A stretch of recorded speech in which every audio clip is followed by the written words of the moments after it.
Welcome to Bible Fiber, where we are encountering the textures and shades of the biblical tapestry through 12 minor prophets, 2 reformers, and 1 exile. I am Shelley Neese, president of the Jerusalem Connection, a Christian organization devoted to sharing the story of the people of Israel, both ancient and modern. This week we are reading Ezekiel 5, a continuation of the prophet's bizarre series of sign acts. The Lord commanded Ezekiel to get a sharp sword instead of a barber's razor and shave his head and beard. The laws of Leviticus forbid priests from making bald spots on their head or shaving off the edges of their beards. Yet as a priest, Ezekiel did not protest this defiling performance. With a sword in his hand, he dramatized what must have seemed to his audience like a self-appointed excommunication. In biblical times, shaving one's head could be a legitimate expression of mourning. Ancient mourners tore their clothes, put on sackcloth, and rubbed ashes on their head as outward representations of their internal suffering. One interpretation of the sign act is that Ezekiel was symbolically mourning the coming loss of Jerusalem. If that was his intention, a razor would have sufficed. Instead, Ezekiel used a sword, an instrument of war, to shear himself.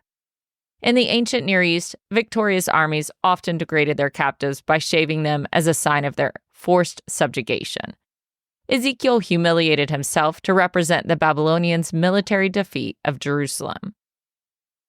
After Ezekiel shaved, God instructed him to put the hair on a balancing scale so that he could divide it into 3 equal parts. Weighing and measuring were verbs often used to describe God's careful and deliberate judgment. After he divided the hair into thirds, the prophet was to dispose of each section of hair through different actions that symbolized the fate of Jerusalem's population, whether their death occurred by fire, famine, or sword. Presumably, Ezekiel was still in his home, lying on his side near his model of Jerusalem under siege. Instead of portraying the Babylonians' protracted siege of Jerusalem like he did in chapter 4, he acted out the destruction of Jerusalem using his own hair to represent the city's inhabitants.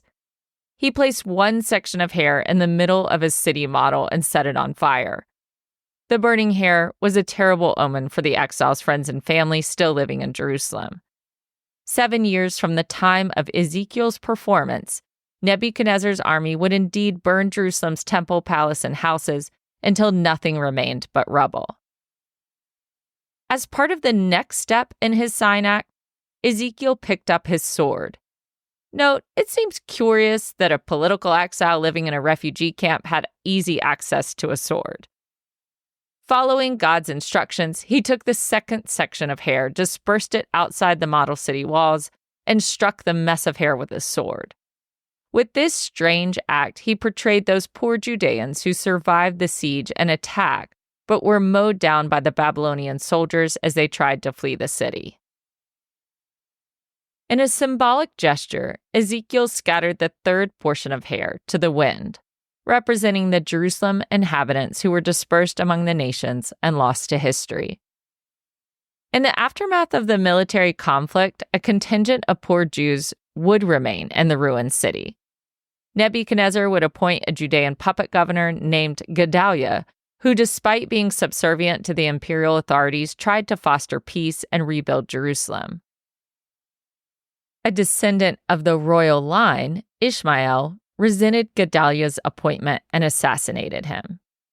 Fearing Babylonian reprisals, a subsection of Jerusalem's population, including the prophet Jeremiah, fled to Egypt. These Jews may have escaped immediate death, but they too eventually vanished. Despite the ominous predictions of Jerusalem's fate, God permitted Ezekiel to protect a handful of hairs from the fire, sword, and wind. He sewed them into the hem of his garment for safekeeping. Like the prophets who preceded him, Ezekiel forecasted the preservation of a small remnant of the faithful. The remnant offered the only guarantee that the Jewish nation would revive and one day return to the land. Zechariah described the surviving remnant as refined silver and tested gold. Isaiah predicted the return of the survivors of the house of Jacob. Jeremiah and Micah metaphorically described a scattered flock of sheep that God brought back into the fold. Was Ezekiel considered part of the remnant? Neither he nor his exilic audience could be confident of their inclusion. Even from the hairs he had preserved in his garment, God instructed him to remove a few and throw them into the fire. No one could be overly confident of their innocence. To Ezekiel's observers, his performance may have at first resembled pagan practices of sympathetic magic. Egyptian pharaohs, for example, wrote the names of their enemies on statuettes or clay bricks. They ceremonially smashed the representation of their enemy as a sign of their impending defeat. Known as execration texts, archaeologists have uncovered buried fragments at Egyptian tombs or ritual sites dating from 2600 to 1000 BCE. Ezekiel's demonstration diverged from Egyptian execration rituals in one major way. He predicted the decimation of his own people, not his enemies. The Egyptians smashed, stabbed, and burned the statuettes, signifying their desired victory. Ezekiel laid siege to the Jerusalem model, signifying the least desirable outcome for his own people, defeat. Ancient magicians gained popularity because the masses believed them to have abilities to influence the gods and change their minds. Prophets were the opposite. Bound and gagged, Ezekiel was powerless in altering God's will. It was only his job to communicate it. Surely, by this point, malnutrition from his siege diet weakened the thinning Ezekiel. Shaving with the sword also had to leave him gashed and bloodied, and the acrid smell of burned hair lingered. A century earlier, the prophet Isaiah predicted that one day the Assyrians, a razor hired beyond the river, would shave Israelite captives from head to toe. Ezekiel must have been alluding to Isaiah's prophecy, but he repurposed it to be about Babylon, the new agent of God's judgment.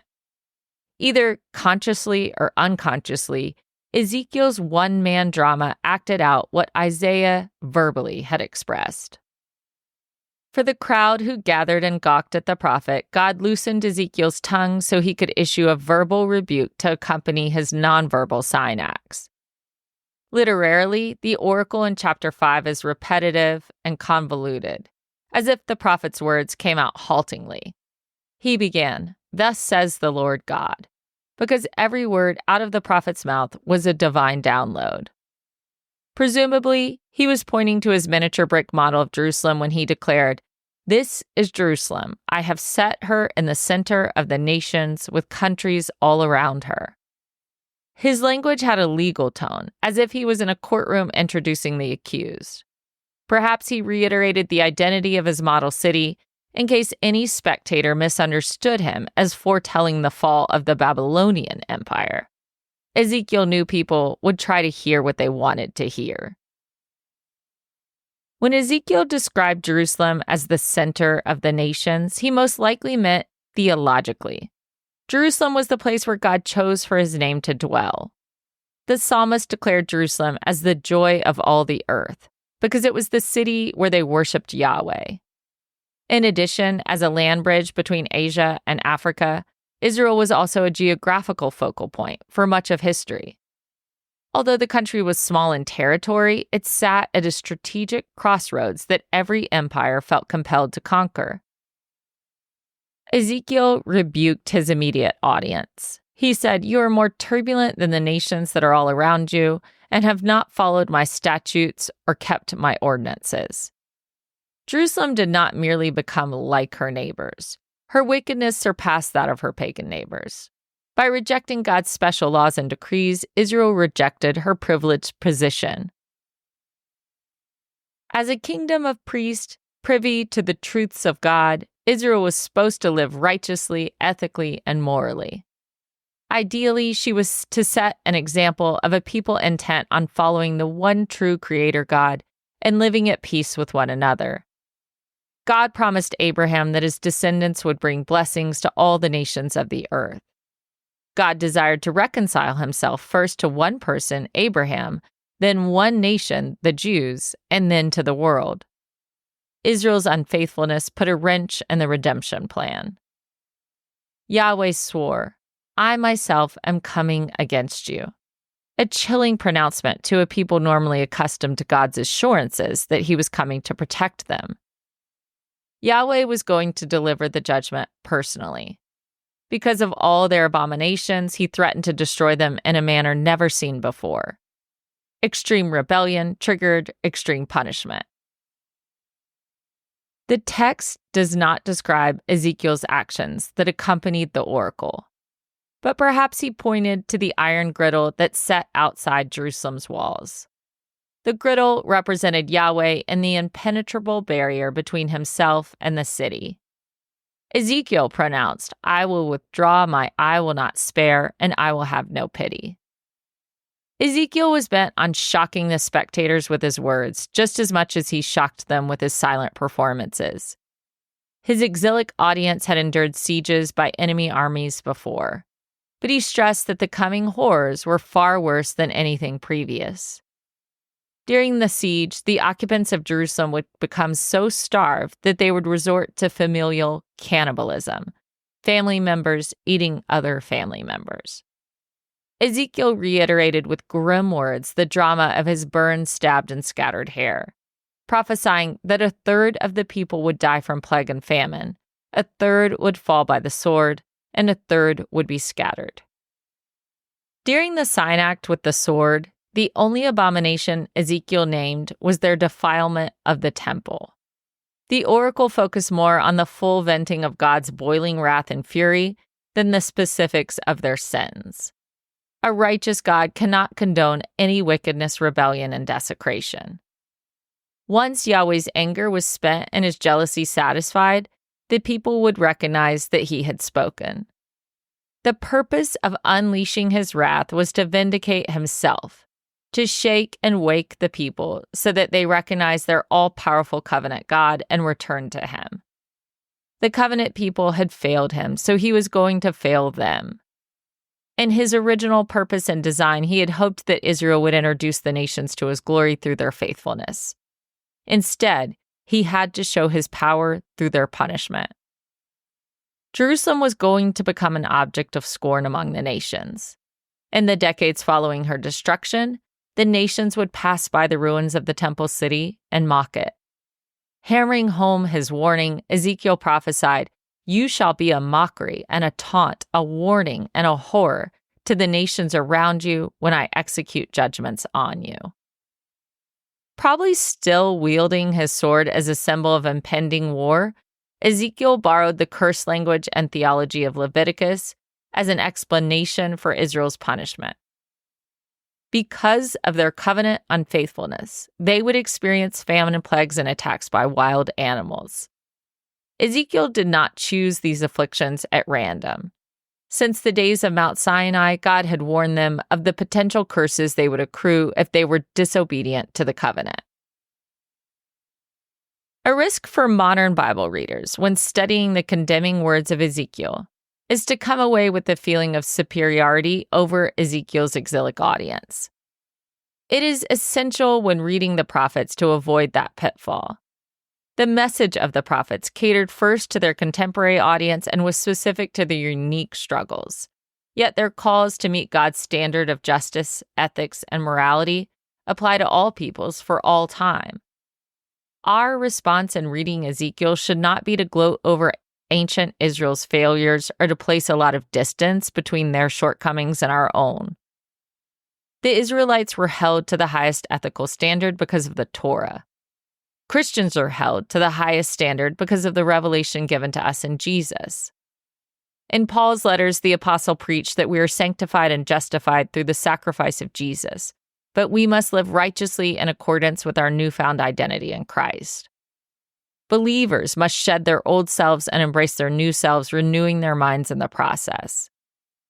Jesus also taught, "From everyone to whom much has been given, much will be required. And from the one to whom much has been entrusted, even more will be demanded." From the prophets to the epistles, the Bible reminds believers that God must be glorified. Ezekiel's oracles and sign acts sound harsh, but at their core, they are a reminder that we have a choice. God will manifest his power either through his people or despite his people. Thank you for listening, and please continue to take part in this Bible reading challenge. Next week, we are reading Ezekiel 6. For all the biblical references each week, please see the show transcript on our blog or by signing up for our emails at thejerusalemconnection.us. I don't say all the references in the podcast, but they are all in the transcript. Now, as the IDF moves the war against Hamas further south, also please join me in this prayer for the hostages that are stuck in Gaza. This is a prayer often recited in Israel over the hostages as the whole country awaits their return. May the Holy One of Blessing break their bonds, deliver them from their distress, and release them swiftly back to the loving embrace of their dear ones. Do all that must be done so that relief, rescue, and long life may be the lot of every one of the soldiers and the civilians who have been taken hostage. Am Israel Chai, and Shabbat Shalom.